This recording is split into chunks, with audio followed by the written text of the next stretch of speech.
చాలామంది అధికారులు కూడా అనుమానపడ్డారు. అధికారులు చాలా కష్టపడి పనిచేశారు.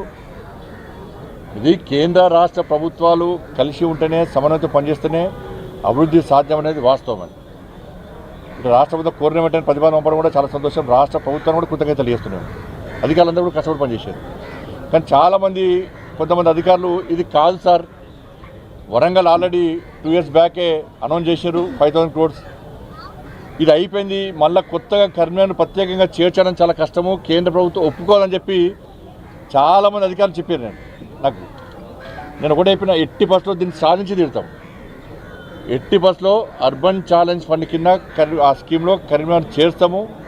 1000 కోట్ల రూపాయలు ఎట్టి బస్సులో కరీంనగర్ తీసుకొస్తామని చెప్పి ఒక సంకల్పం తీసుకొని మొండి పట్టుదలతోని ఈరోజు అర్బన్ ఛాలెంజ్ ఫండ్ కింద కరీంనగర్ చేర్చడం, దానికి 840 కోట్ల రూపాయలను ఇవాళ కేంద్ర ప్రభుత్వం కేటాయించడం నిజంగా చాలా సంతోషం. ఈ సందర్భంగా కరీంనగర్ ప్రజల తరఫున, పాలకవర్గం తరఫున, అందరి తరఫున నరేంద్ర మోడీ గారికి, అర్బన్ మినిస్టర్ మనోహర్ లాల్ ఖట్టర్ గారికి హృదయపూర్వక ధన్యవాదాలు తెలియజేస్తున్నాం. కరీంనగర్ ప్రజలు ఇప్పుడు రుణపడి ఉంటారు. కానీ దీని ద్వారా కరీంనగర్ రూపురేఖలు మొత్తం మారిపోయేటువంటి అవకాశం ఉంది. ఇంటర్నల్ రోడ్స్ కానీ, ఫుట్ఓవర్ బ్రిడ్జెస్ కానీ, వాళ్ళ డంపింగ్ యార్డ్కి 80 కోట్ల రూపాయలు దీనిలో ప్రత్యేక నిధులు ఉన్నది. డంపింగ్ యార్డ్ ఇన్ని రోజులు ఎదురుస్తున్నాం. కోటి రూపాయలతో, 2 కోట్లతో, 3 కోట్లతో, 5 కోట్లతో అయ్యే పని కాదు. అది తూతు మంత్రంగా హామీలు ఇస్తే అయ్యే పని కాదు. అది 80 కోట్ల రూపాయలు డంపింగ్ యార్డ్ కోసం ఇందులో కేటాయించడం జరిగింది.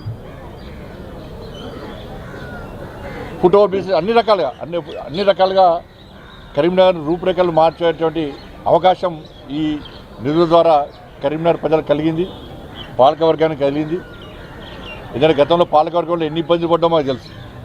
అభివృద్ధి లేక, ప్రజలు అడిగే ప్రశ్నలకు సమాధానం చెప్పలేక నానా అవస్థలు పడ్డాం, నానా ఇబ్బందులు పడ్డాం.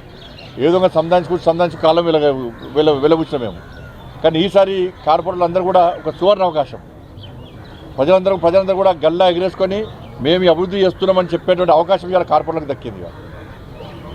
గతంలో స్మార్ట్ సిటీ ద్వారా 749 కోట్ల రూపాయలు స్మార్ట్ సిటీ నిధులు తీసుకురావడం జరిగింది కరీంనగర్కు. ఇలా కరీంనగర్ రూపురేఖలు అనేక రకాల అభివృద్ధి చెందిన విషయం వాస్తవమే. దాన్ని నమ్మే ప్రజలు మన కార్పొరేషన్ భారతీయ జనతా పార్టీకి అప్పయిపోయారు.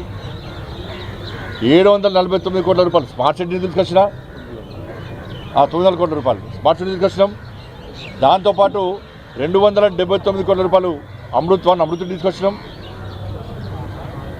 50 కోట్ల రూపాయలు ఆల్రెడీ టెండర్ ప్రాసెస్ అయిపోయింది, పనులు ప్రారంభం కాబోతున్నాయి. ఇంటర్నల్ రోడ్స్ అని 50 కోట్ల రూపాయలు అర్బన్ డెవలప్మెంట్ ఫండ్, 50 కోట్ల రూపాయలతో ఆల్రెడీ టెండర్ ప్రాసెస్ అయిపోయింది, పనులు ప్రారంభించబోతున్నాం. మరి శివారు ప్రాంతాలు కూడా ఎక్కువ ప్రాముఖ్యత ఇస్తున్నాం. ఇవాళ పార్కింగ్ సంబంధించి కూడా అవస్థ లేకుండా పార్కింగ్ షెల్టర్ సంబంధించి కూడా దాన్ని ఏర్పాట్లు చేయడానికి దీనికి అవకాశం ఉంది. కానీ నేను పార్లమెంట్ సభ్యునిగా గెలిచిన తర్వాత ఇప్పటివరకు దాదాపు 20,000 కోట్ల రూపాయల పైగా నిధులు కరీంనగర్ తీసుకొచ్చినాం. ఇలా దాంతోపాటు లా కాలేజ్